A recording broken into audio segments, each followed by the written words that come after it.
Fire signs, Gemini, Libra, and Aquarius. This is all about love.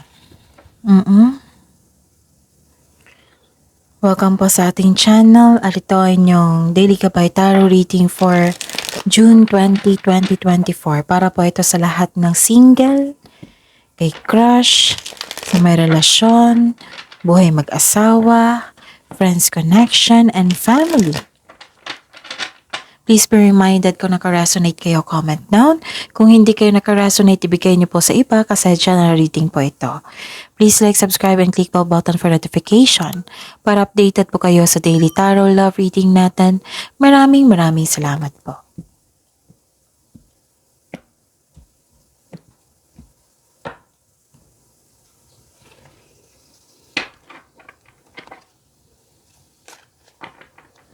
Isipin niyo po yung person niyo ngayon, kahit crush mo yan or bagong kakilala na interested ka sa kanya. So, isipin natin. Isipin niyo po. Okay, Gemini? Spirits guide. Ano po yung gustong sabihin ng person ni Gemini, Libra, and Aquarius? I need 3 cards po. I am afraid of hurting you. Takot siyang saktan ka.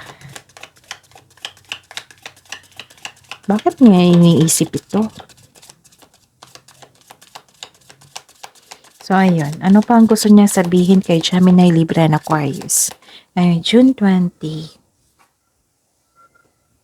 I am learning a spiritual lesson. It might be pinagdasal ka niya.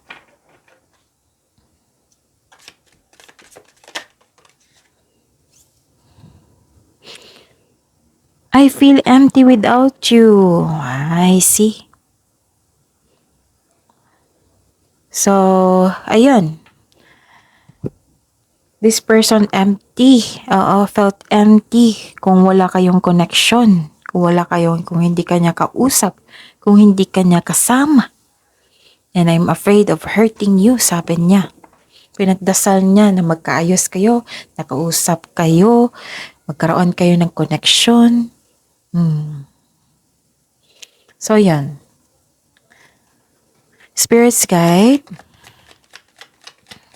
Ano po ang energy ni Gemini, Libra, and Aquarius ngayon June 20, 2024 sa love life, self-love, partnership, and romance?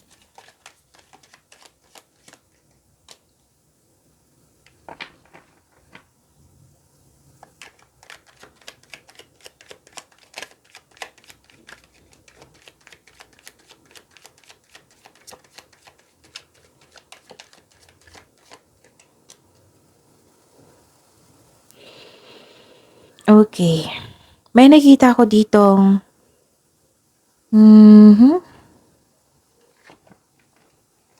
inspired kayo. Inspired kayo. Tapos nagkaroon ng direction. Focus kayo sa mga ginagawa nyo ngayon. Nagkaroon ng determination dito and concentration. At parang nagmamadali kayo dito, no, para magkaroon ng relasyon sa mga single dito.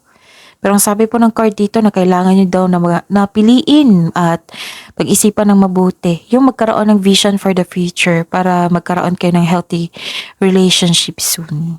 Huwag po daw kayong magmadali. Sabi po ng, okay, sa mga marelasyon sa buhay mag-asawa, you are moving fast in relationship. Like, for example, kakasagot mo lang sa kanya.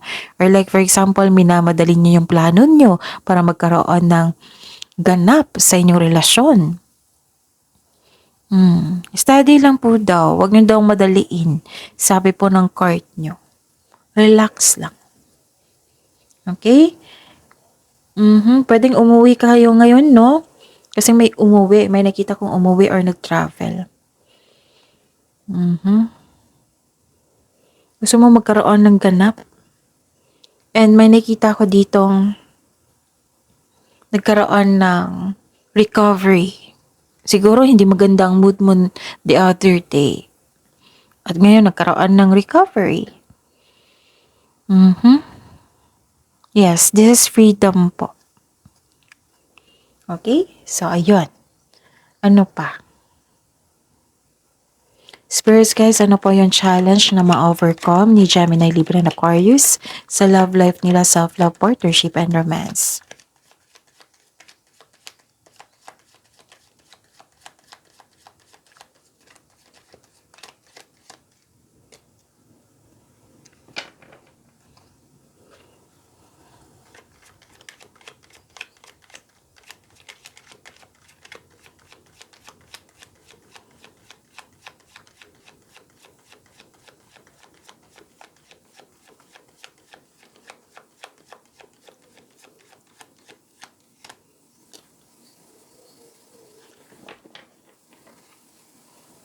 Okay.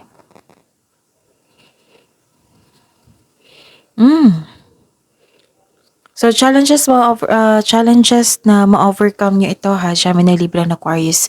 May nakita ko ditong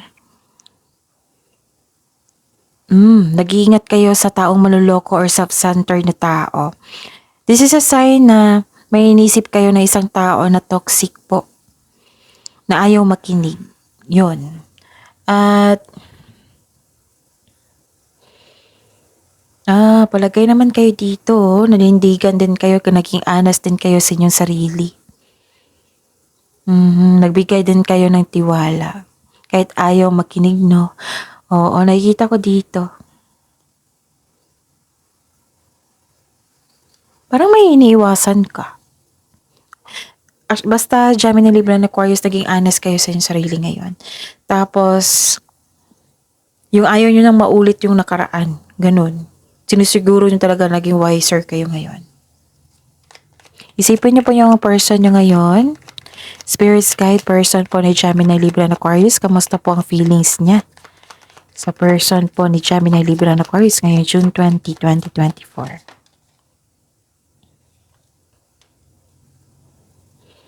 Bakit nawala siya ng pag-asa dito?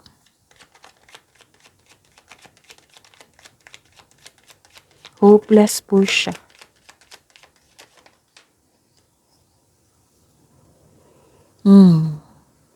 Hopeless na nangihina siya.